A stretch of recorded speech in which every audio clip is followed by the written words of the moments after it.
कर्म भूत जैसा ही है, जो शुभ और अशुभ कर्म है वो दोनों दुख देते रहते हैं।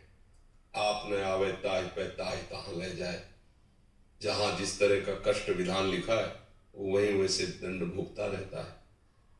तो हमारा मनुष्य शरीर कोई पशु शरीर थोड़ी कि हम केवल उसी भूत के विधान से जिए। हम वर्तमान में नया भाग्य रचेंगे, हम वर्तमान में परम मंगल विधान रचेंगे। ये झूठ है मनुष्य जन्म में और किसी में 83,99,999 योनियों में ये छूट नहीं, ये केवल एक मनुष्य। इसीलिए शास्त्रों में कहा गया है दुर्लभो मानुषो देहो, बड़ा दुर्लभ, बड़े भाग मानुष तन पावा। इसकी बड़ी महिमा है, इसी बात की महिमा है कि हम ऐसे सत आचरण करें, ऐसा भजन करें कि हमारा पूर्व का सारा पाप नष्ट हो जाए, आगे हम सुख में जीवन व्यतीत करें। पर वो मंगल धर्म आचरण से, भजन से होगा। मनमानी आचरण से, पापाचरण से और गंदा हो जाएगा, फिर भोग भोगने पड़ते हैं। परहित की भावना, नाम जप का अभ्यास, पवित्र आहार विहार विचार, सब ठीक हो जाएगा। अगर पूर्व के कर्म नष्ट ना होते तो भगवत प्राप्ति किसी को होती ही नहीं, क्योंकि पूर्व के कर्मों में थोड़ी लिखा हुआ कि इसको भगवत प्राप्ति होगी। वो तो वर्तमान के भजन से भगवत प्राप्ति होती है।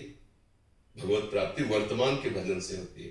तो हमारे भाग्य में तो नहीं लिखा कि हम वृंदावन वास करें, भगवत प्राप्ति करें, लेकिन गुरु कृपा हुई, संत कृपा हुई और ये पता चला कि जीवन का लाभ भगवत प्राप्ति है, तो सत्संग मिलने लगा और उससे हमारी भजन में रुचि हुई।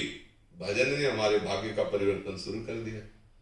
ये पूर्व कर्म ही वासनात्मक कर्म, और उससे हम पुराने कर्मों को नष्ट नहीं कर पाएंगे।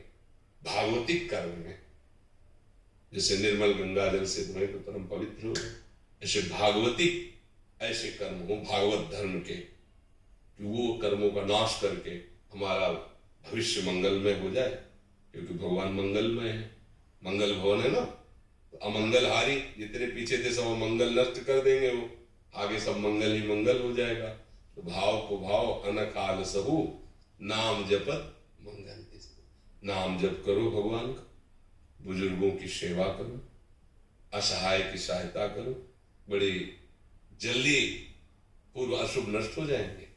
दूसरों को सुख देने की भावना ये बहुत काम लग। परहित सरिस धर्म नहीं भाई, और पर पीड़ा समय को, जो दूसरों को दुख दे करके सुखी होना चाहते हैं बहुत भूल कर रहे हैं, कभी सुखी नहीं हो पाए। जो खुद दुख सहकर दूसरों को सुख देना चाहते हैं आगे उनको कभी दुख नहीं मिलेगा, कोई भी दुख उन्हें परास्त नहीं कर पाएगा। इसलिए नाम जप करो, अच्छे आचरण करो। साई गुप्ता जी, महाराज जी आपके चरणों में कोटि कोटि प्रणाम। महाराज जी, गुरु प्रदत्त मंत्र का जाप करते समय मन की स्थिति और चिंतन कैसा होना चाहिए? मंत्र में होना चाहिए, मंत्र के आराध्य देव में होना चाहिए।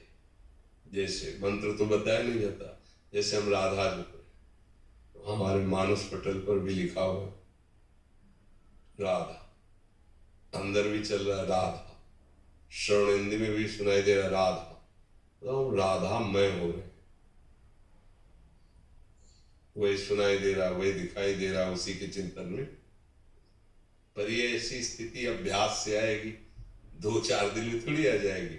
तो क्या करना है कि हम नाम जब प्रधानता जीव से करें,